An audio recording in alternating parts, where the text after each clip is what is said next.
Começa agora mais um programa Castor e seus Escapes. Apresentação André Arruda.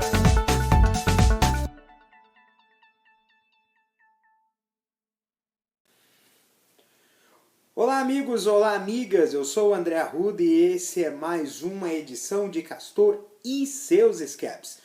Diferentemente de outros episódios, eu venho aqui, falar aqui em modo contínuo, desse episódio intitulado Guerra Digital, que, diferentemente de dos episódios que até então eu estava fazendo, eu resolvi fazer em vídeo. Eu vim aqui dar a cara a tapa. E falar de guerra digital, a gente tem que falar de muita coisa. A gente tem que voltar para trás, Mas vamos começar a se situar, justamente no fato aqui, que é a razão desse debate que a gente tem que levantar hoje. Hoje, dia 2 de maio, está para ser votado um projeto de lei, foi colocado em regime de urgência na semana passada. É o projeto...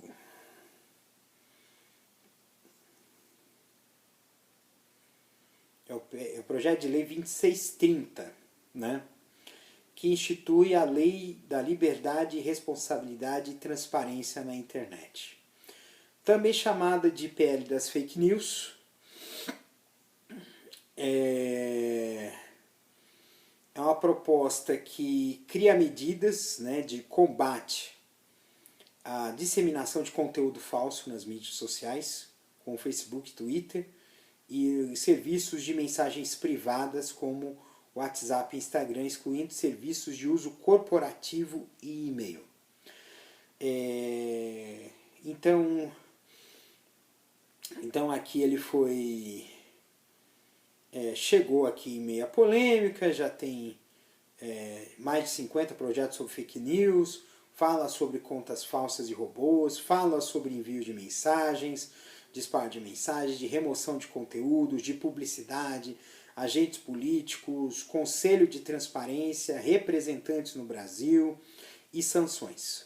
Tá? Então essas são as bases desse projeto, é o projeto 2630/2020. E o que me surpreendeu hoje, ontem, foi que a página inicial do Google lançou aí na página inicial um link fazendo um manifesto em oposição a essa lei de fake news, esse projeto de fake news, porque regulamenta as plataformas de conteúdo. As plataformas passam também a ser responsáveis pelo conteúdo, pela retirada de conteúdo. Teve gente que falou que era censura e papapá, mas eu entendo o seguinte, coloca-se, generaliza como censura o conteúdo que muitas vezes é difamatório, é mentiroso. A gente precisa entender que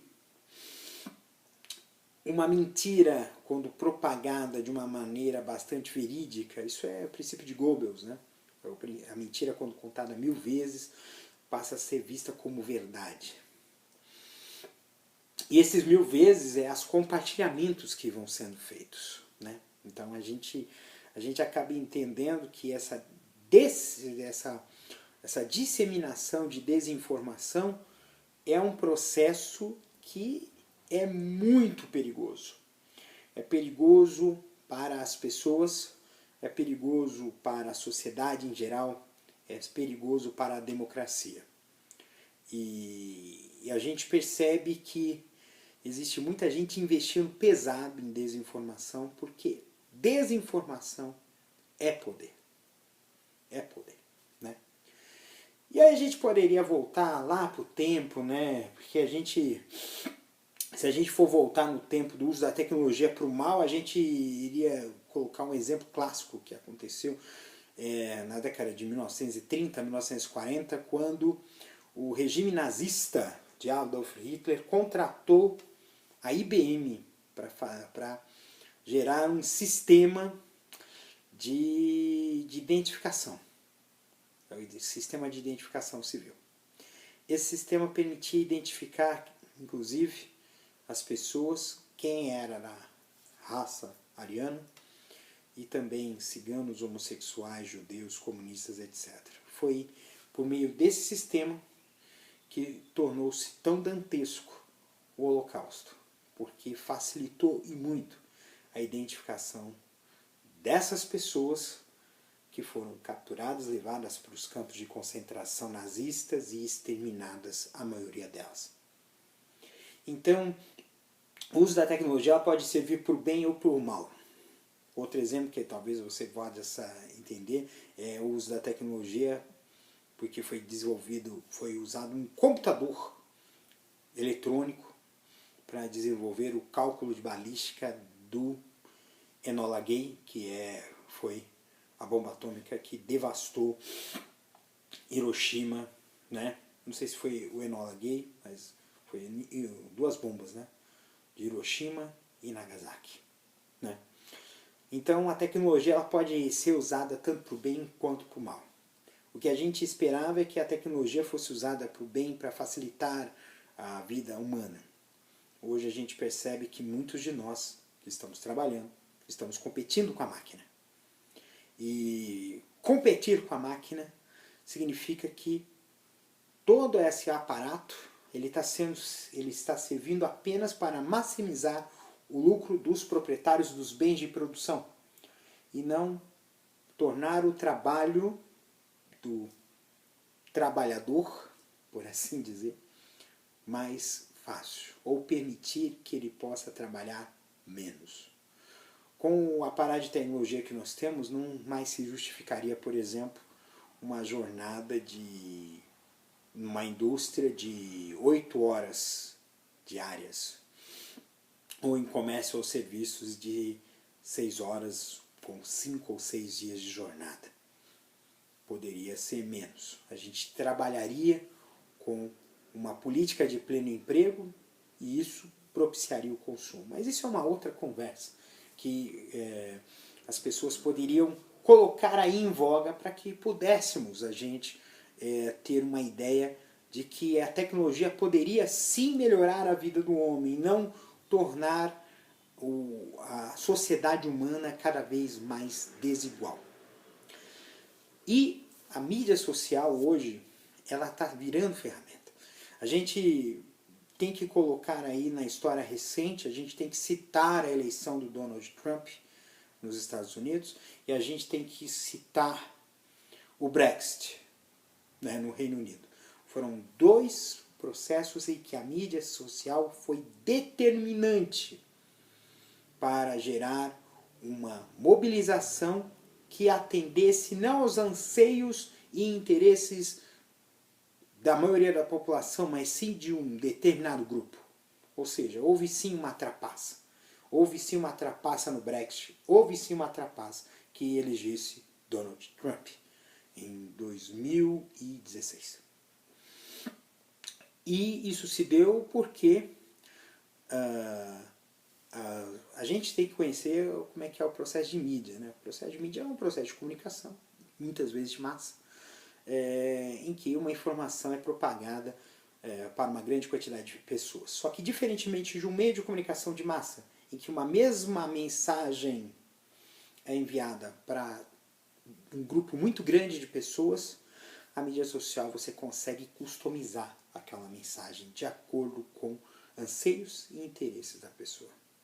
Então, a estratégia que foi utilizada, utilizando a empresa Cambridge Analytica, foi simplesmente fazer com que as pessoas, porque nos Estados Unidos, por exemplo, na eleição do Donald Trump, a gente sabe que a eleição ela é feita por colégios eleitorais. É um colégio eleitoral onde quem ganha a eleição naquele estado fica com todos os delegados, ou parte, quando alguns, proporcional quando, em alguns estados. Né? E o intuito era focar essa eleição nos estados em que ofereciam mais delegados e fazer com que aqueles que tinham um pensamento mais próximo do Trump fossem incentivados a votar e aqueles que tivessem um pensamento, uma filosofia, um entendimento mais próximo da Hillary Clinton, que foi adversária do Trump na época, fossem dissuadidos de votar. Então, foi esse o processo. No Brexit também foi utilizado as mídias sociais, em outros países também foi utilizado processos usando a mídia social, usando ferramentas de propaganda, a gente chama de impulsionamento pago, em que você coloca uma peça publicitária para um grupo mais restrito de pessoas. Então, eram basicamente a mesma mensagem para um conjunto grande de pessoas, mas com um formato diferente para cada grupo mais restrito de pessoas. Né? Então, esse processo de comunicação multiponto foi um processo que era bem mais assertivo, e isso foi usado politicamente. E isso a gente pode entender que em 2016 houve um crescimento muito grande das mídias sociais, inclusive teve um caso aí de que blogueiros de direita e extrema direita tiveram um curso de impulsionamento fornecido pelo próprio Google. O próprio Google estava treinando essas pessoas. E por que o povo da esquerda não recebeu o mesmo treinamento, não recebeu a mesma formação? Então aí que está uma pequena, enorme diferença que está havendo aí. Né? E aí a gente veio para 2018, quando veio aqueles disparos em massa. Né? Inclusive eu recebi disparos, mas era a tentativa de forjar de que esse processo de disparo era comum dos dois candidatos. Era um grupo realmente de bolsonaristas que pagaram esses disparos em massa, milhões de mensagens, inclusive com essa desinformação, uma maneira de piroca e um monte de coisa que realmente ataca as igrejas, coisas que atacavam realmente os determinados grupos, justamente para fazer com que houvesse a vitória de Bolsonaro. E ele usou muito as mídias sociais. A esquerda apanhou muito, né? Apanhou até desculpem, até quando chegou a CPI da Covid, quando começou as coisas a virarem o jogo, né? Então houve influenciadores, né, importantes dentro do Twitter, dentro do Facebook, que começaram a fazer aí essa jornada, né, de mudança, né, dentro da opinião pública. Mas ainda voltando para 2018, a gente tem que também entender a responsabilização das operadoras, né? Porque as operadoras de telefonia, acho que 80% dos telefones no Brasil são pré-pagos, né? São planos pré-pagos, que você faz a recarga do telefone para poder usar. E o que acontece? Esses planos pré-pagos, a maioria desses planos pré-pagos, tinha mídias sociais ou WhatsApp ilimitado. O WhatsApp se tornou o programa mais utilizado das mídias sociais. O programa mais utilizado nos telefones e nos smartphones é o WhatsApp. Tinha pessoas que não tinham Twitter, não tinham Facebook, não tinham Instagram, mas tinham o WhatsApp. E é aí que está o grande X da questão. Inclusive, parte da responsabilidade da Meta, que é a dona do WhatsApp, que adquiriu o WhatsApp, e parte das operadoras. Porque a desinformação não tinha como ser desmentida por uma razão simples. Não havia uma verificação desses fatos. Inclusive tem gente criticando o pessoal dos fact-checking, porque precisa ter a verificação da verificação, umas coisas assim meio complicadas. E aí a gente precisa entender que é importante que o fact-checking também de ser independente. Ela não pode estar vinculada a portal XYZ. Né? E aí, só que o que acontecia? Não tinha sinalização dessa mensagem como sendo falsa ou verdadeira, e a pessoa não tinha como verificar essa informação porque ela não tinha acesso fora da internet. E um dos pontos que talvez as operadoras fizeram tanto lobby contra isso, essa história de lobby de grandes corporações em cima de uma lei, que é o que a gente está vendo hoje. Inclusive, hoje aconteceu de uma jornalista tentar twittar, fazer um tweet em apoio à PL, né, ao projeto de lei, né, das fake news, e não conseguiu. Porque o Twitter começou a fazer aí manipulações, deslogando usuários da versão web, e impedindo as pessoas de fazerem alterações do perfil, enviar tweets, ou seja, dificultar a ação dos militantes digitais, das pessoas que estavam fazendo, dos influenciadores digitais que estão apoiando esse projeto. Né? E as operadoras fizeram lobby em cima naquela época, em cima da neutralidade da rede. Porque se fosse estabelecido por lei que a rede de internet fosse neutra, não haveria mais a possibilidade dessas operadoras oferecerem pacotes com, por exemplo, o WhatsApp ilimitado. E esse foi um dos pontos que propiciaram muito a eleição do Bolsonaro, porque houve uma enxurrada de desinformação, inclusive de forma indevida, porque esses robôs que disparavam essas mensagens eram celulares hackeados, que inclusive esses celulares hackeados eles burlavam as políticas do próprio WhatsApp. Então o WhatsApp acabou sendo conivente, porque estavam quebrando as próprias regras da própria plataforma para poder fazer aquilo. E não tinha como o usuário conferir se aquela informação ela era verdadeira ou não. Tá? Então esse conjunto de desinformação, inclusive já aconteceu casos inclusive escabrosos, né, de um site, de uma página no Facebook dizer que uma mulher matou uma criança em um ritual é um ritual religioso, eu não vou falar o termo magia negra porque é um termo racista, né?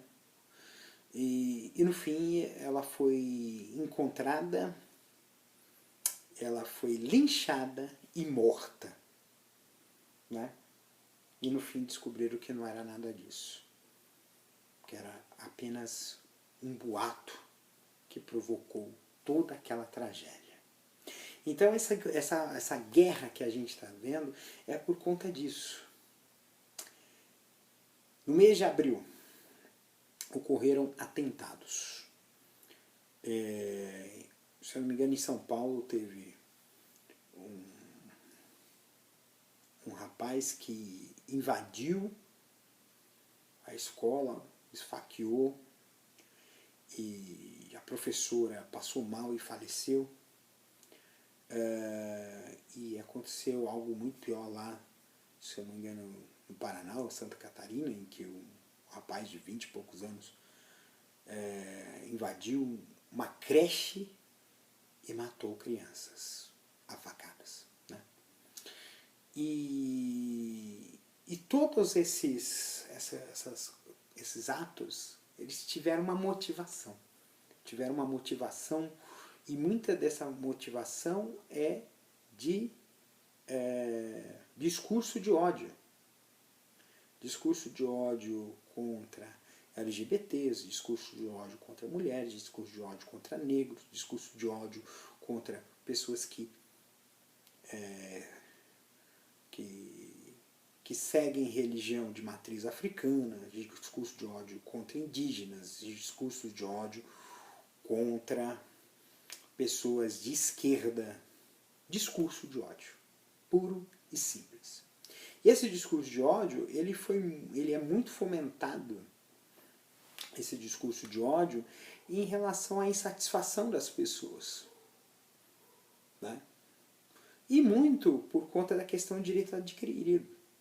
Se você for ver quem foram os autores desses atentados, eles têm um perfil muito diferente de boa parte da classe que é excluída desse país, mas que se sentem ameaçados por conta dessa crença que foi disseminada entre eles de discurso de ódio. E tem muita coisa de discurso de ódio. Tanto é que assim, a gente fala do projeto das fake news, a gente tem alguns termos que a gente não considera que são bons, mas a gente tem que entender que é política e que é moeda de troca. Então, por exemplo, o fato de políticos terem estendido a imunidade parlamentar para fazer nas mídias sociais, ou seja, além não pode ser punido por disseminar desinformação na internet. Para eles não vale a lei das fake news. E o que acontece nesse sentido? Acontece que essas pessoas, né, não querem que seja aprovado. Mesmo que elas sejam liberadas, elas não querem que sejam aprovadas. Por causa que acontece o seguinte: eles poderão falar o que eles quiserem na rede, mas os seus seguidores não. E isso vai fazer com que eles percam apoio. Porque não tem, porque é uma informação que vai escancarar eles que aquela informação é falsa, né? Então realmente esses estão contra. Tem um problema aí da bancada evangélica que fala assim, não, que foi colocado também como exceção também, que coisa da Bíblia também não é considerado desinformação, mas a forma como alguns trechos bíblicos são utilizados podem ser classificados como discurso de ódio contra mulheres, contra LGBTs, contra pretos e pardos. Então essa lei ela tem algumas brechas, mas essas brechas elas estão muito por conta da situação política que nós estamos vivendo no país. E assim, apesar de Lula ter sido eleito, o Congresso Nacional ele é um congresso que é muito conservador e muito reacionário. Muito conservador, muito reacionário e muito fisiológico. Ele é muito fisiológico. Então é muito casamento de interesses.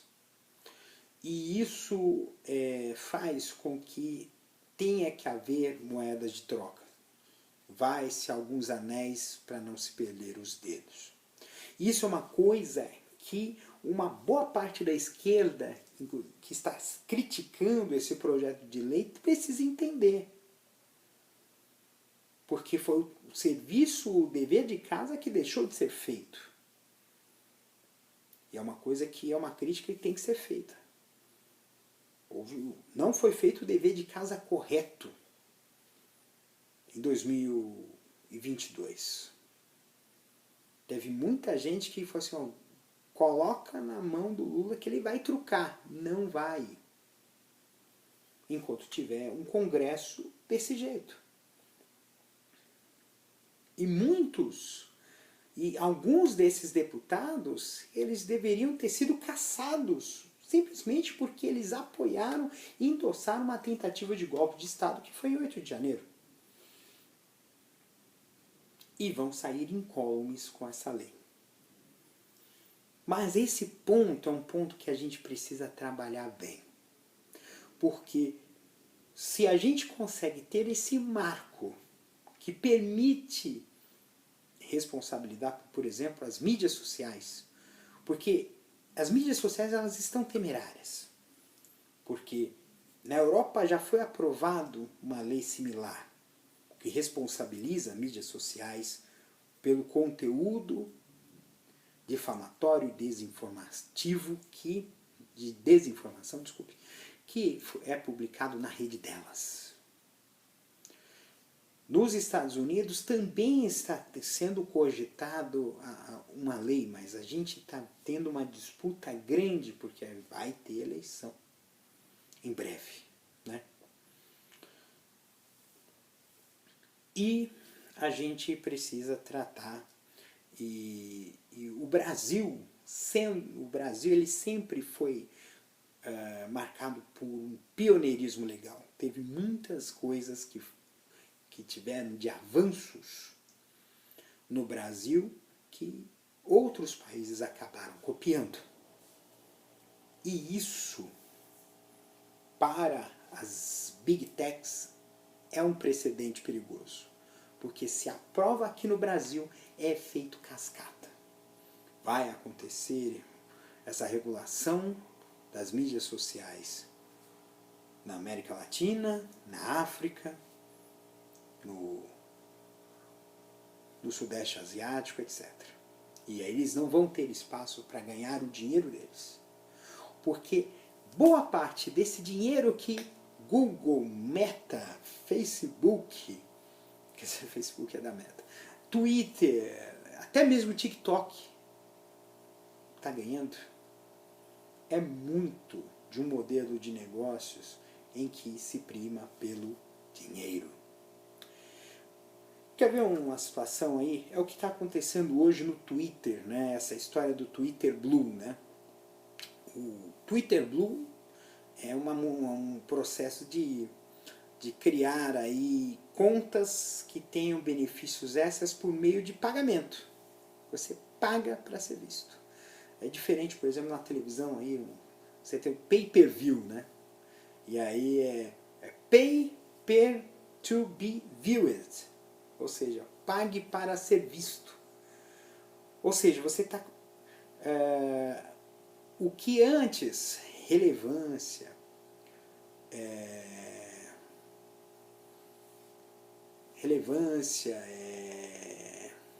reputação, né? Era obtido, né, na rede por meio da própria reputação, da fama, das coisas que ocorrem, né, pelo que a pessoa faz na rede. Não. No Twitter agora a reputação se compra. Uma assinatura de 600 e poucos, quanto que de caro pra cacete, né? É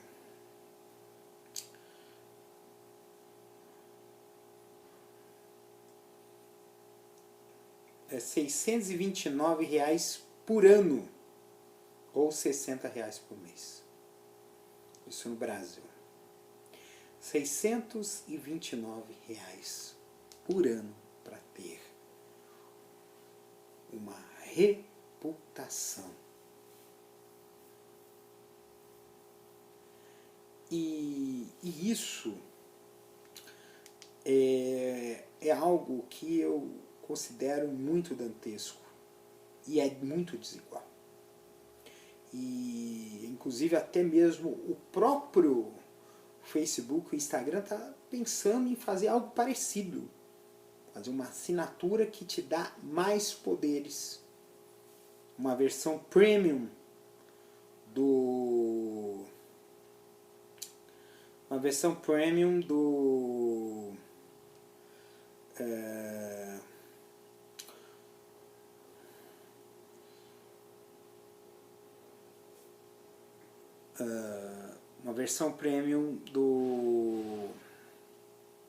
da mídia social em que você tenha mais visibilidade, né?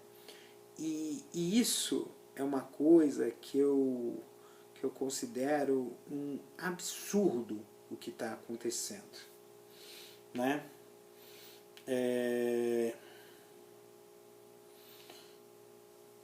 E isso é o que está acontecendo no Brasil, quer dizer, no mundo em geral. Então as coisas estão sendo monetizadas. E isso também acaba se tornando um silenciamento. No fim das contas, acaba isso se tornando um silenciamento. É silenciado.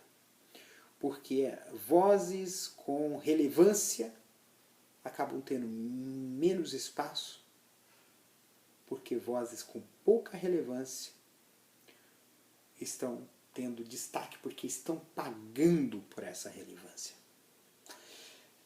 E é o movimento que eu vi, notei recentemente, dentro dessa história, desse debate das fake news, eu percebi que tem muito usuário, perfil, que paga esse Twitter Blue e que está respondendo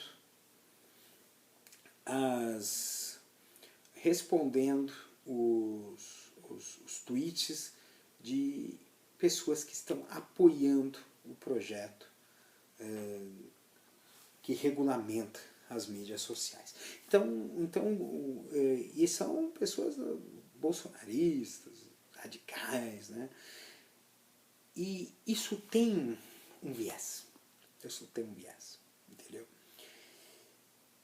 E isso torna a mídia social ainda mais desequilibrada. Então as pessoas que querem ter o seu espaço, a sua relevância, soltar a sua voz, vão ter menos espaço para falar. E isso não é liberdade de expressão nem aqui nem na China. Né? Aí tem gente que vai dizer, mas na China não tem liberdade de expressão, não sei o que. É coisa de louco. Mas assim, essa questão ela preocupa muito.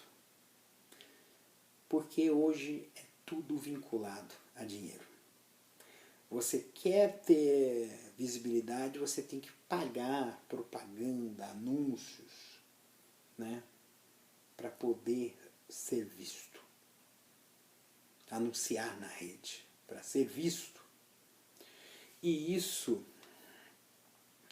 faz com que cada vez menos pessoas que queiram ter uma oportunidade de trabalho com a rede consigam isso, porque você tem que pagar. Então as pessoas que vão ter mais destaque hoje nas redes são as pessoas que podem pagar por esse destaque. Isso também afeta a democracia. Isso pode ser usado politicamente. Esses perfis que estão fazendo esse processo aí contra esse projeto de lei estão atuando politicamente, evidentemente. E isso é o ponto que a gente tem que colocar aqui. Quem está pagando esses caras? E a gente sabe que quem é que está pagando para que essa mídia social ela tenha esse processo.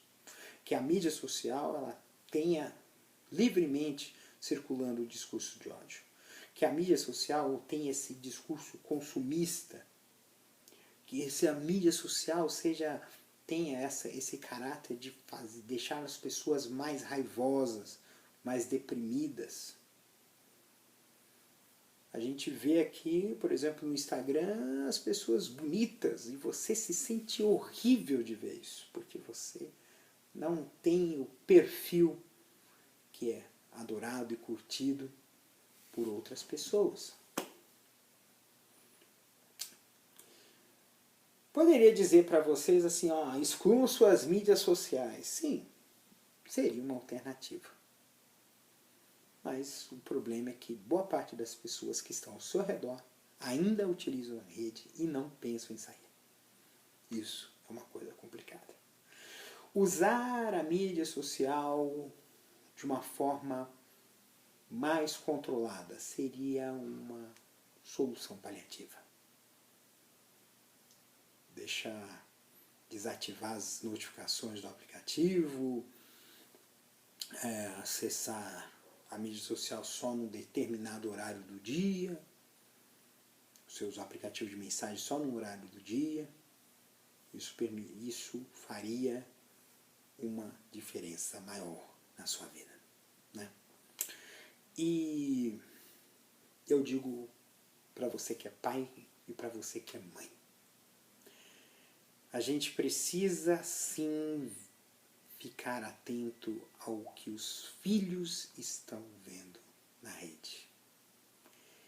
Eu vejo pais que simplesmente para deixar que os filhos deixassem de amolá-los, entregavam o celular com o vídeo, com o joguinho, e não é assim que a coisa funciona. Tudo que você vê na rede, principalmente para crianças pequenas, precisa ter orientação e o acompanhamento dos pais. E os pais precisam sim ter o direito e a possibilidade de monitorar o que os filhos estão navegando na rede. É muito importante isso. Teve essa reportagem no Fantástico sobre o Discord. O Discord é uma mídia social, começou com os gamers, né? E é o universo gamer, as pessoas gamers, elas são um grande foco, um grande alvo, um público-alvo dos extremistas. Não é por conta dos jogos violentos. Não é o jogo violento que vai fazer essas pessoas se tornarem violentas. Mas o fato de muitas dessas pessoas se verem rejeitadas pelo mundo, seja por questão de personalidade, de fisionomia, preferências, ou mesmo um ambiente familiar hostil, um ambiente social que o reprime, ou às vezes, pelo fato de ter uma personalidade introspectiva, ela acaba entrando nesse universo, e esse universo ele vai entrando por entranhas cada vez mais profundas. E dentro desse universo mais profundo, o discurso de ódio também aflora. E é sedutor para essas pessoas.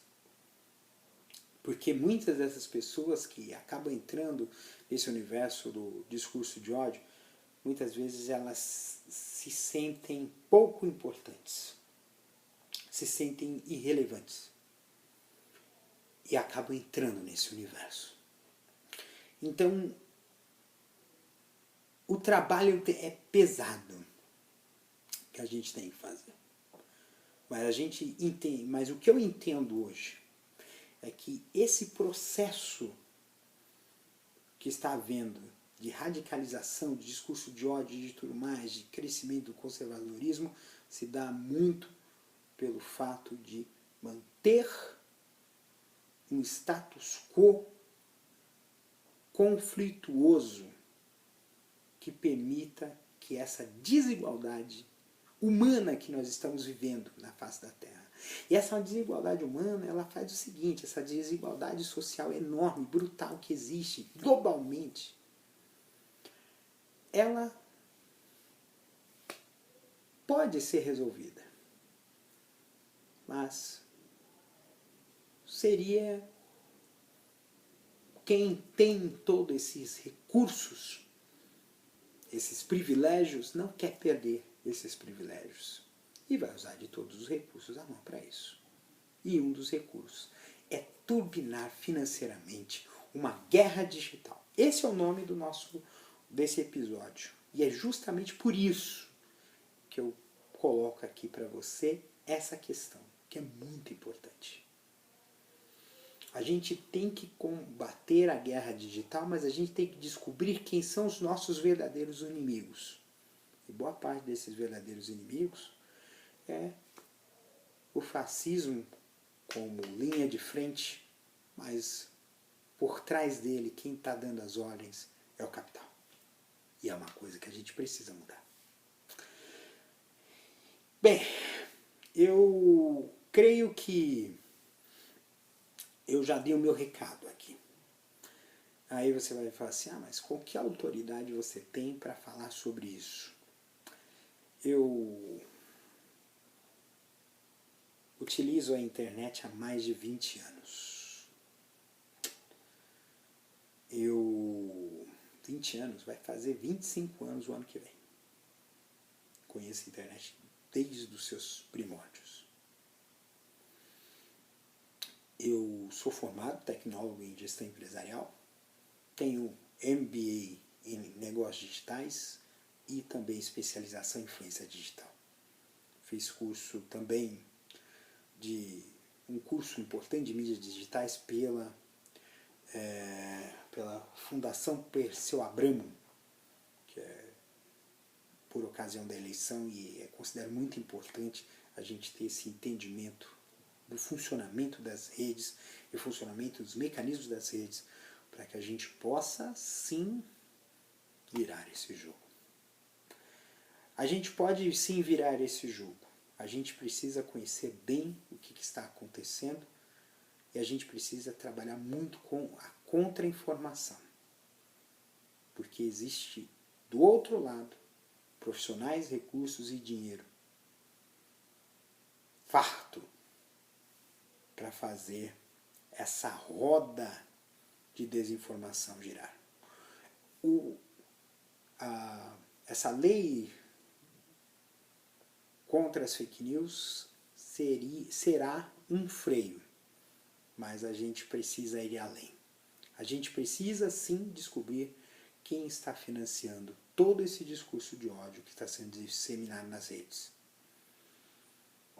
E aí a gente vai descobrir as causas, os motivos e também punir quem está querendo destruir pessoas, destruir a democracia, destruir pessoas que não obedecem a um determinado padrão. Então, gente, desde já eu agradeço o fato de você estar me ouvindo e me assistindo. Esse episódio estará disponível nas principais plataformas de mídias sociais, no Spotify em áudio e em vídeo, e também no YouTube, tá bom? Então, obrigado mais uma vez por me assistirem e até o próximo episódio de Castor e seus escapes. Até breve. Este episódio é uma produção da Castor AMT, www.castor.com.br. Você pode encontrar este episódio e muitos outros do podcast Castor e seus escapes no endereço anchor.fm/castor ou nas principais plataformas de podcasting: Spotify, Apple Podcasts, Google Podcasts, Overcast, Castbox, Pocket Casts, Radio Public, Stitcher, Deezer, TuneIn, Resso, Amazon Music e Audible. Siga o podcast nas mídias sociais. Os endereços estão na descrição deste episódio.